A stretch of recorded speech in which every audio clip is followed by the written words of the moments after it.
വിദ്യാർത്ഥികളല്ല മാറേണ്ടത്, നിങ്ങളാണ് മാറേണ്ടത്. അഥവാ പുതിയ തലമുറയെ മാനേജ് ചെയ്യാൻ പറ്റാതെ, ഡീൽ ചെയ്യാൻ പറ്റാതെ പ്രയാസപ്പെടുന്ന അധ്യാപകരാണോ നിങ്ങൾ? കുട്ടികളെയല്ല നിങ്ങൾ മാറ്റേണ്ടത്, അവരല്ല മാറേണ്ടത്, നിങ്ങളാണ് മാറ്റം വരുത്തേണ്ടതും മാറേണ്ടവരും. അങ്ങനെ പറയാൻ കാരണം, പുതുതലമുറയെ ക്ലാസ് റൂമുകളിൽ മാനേജ് ചെയ്യുന്നതിൽ വൻ പരാജയം നേരിട്ട് കൊണ്ടിരിക്കുന്ന അധ്യാപകരാണോ നിങ്ങൾ? അഥവാ നമ്മൾ കണ്ടും കേട്ടും കൊണ്ടും അനുഭവിച്ചു വളർന്ന ഒരു സിസ്റ്റം ഉണ്ട്, ഒരു സ്ട്രാറ്റജി ഉണ്ട്. നമ്മുടെ നല്ല അധ്യാപകർ നമുക്ക് തന്ന, നമ്മൾ അനുഭവിച്ച ചില പാഠങ്ങളുണ്ട്. ഇത് പ്രകാരം മനോഹരമായി ക്ലാസ്സിനെ നമ്മൾ മുന്നോട്ട് കൊണ്ടുപോകുമ്പോൾ ഇതിനെ ഉൾക്കൊള്ളാൻ പറ്റാതെ വീർപ്പ് മുട്ടിയിട്ട് ജൻസികളും ആൽഫകളും നമ്മളോട് പ്രതികരിക്കുന്ന ഒരു കാലത്ത് നിങ്ങൾ നല്ല അധ്യാപകരാവണമെങ്കിൽ നിങ്ങൾ മാറിയേ പറ്റൂ. ആ മാറ്റത്തെക്കുറിച്ച് ഞാൻ ഇങ്ങനെ പറയാം. അഥവാ പുതിയ കാലത്തെ ജനറേഷന്റെ സിസ്റ്റം ഉണ്ട്, അവർ ഡീൽ ചെയ്യേണ്ട ഒരു പുതിയ ബിഹേവിയറൽ മെത്തേഡ് ഉണ്ട്. ഈ മെത്തേഡ് നമ്മൾ പഠിക്കുകയും മനസ്സിലാക്കുകയും അവരുടെ ആ ഒരു എക്കോ സിസ്റ്റത്തിലേക്ക് നമ്മൾ ഇറങ്ങി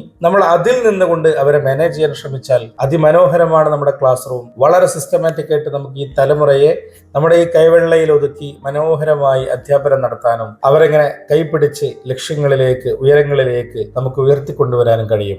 അങ്ങനത്തെ നല്ലൊരു മെന്റർ ആവാൻ, ടീച്ചർ ആവാൻ നമ്മൾ മാറാൻ തയ്യാറാവണം.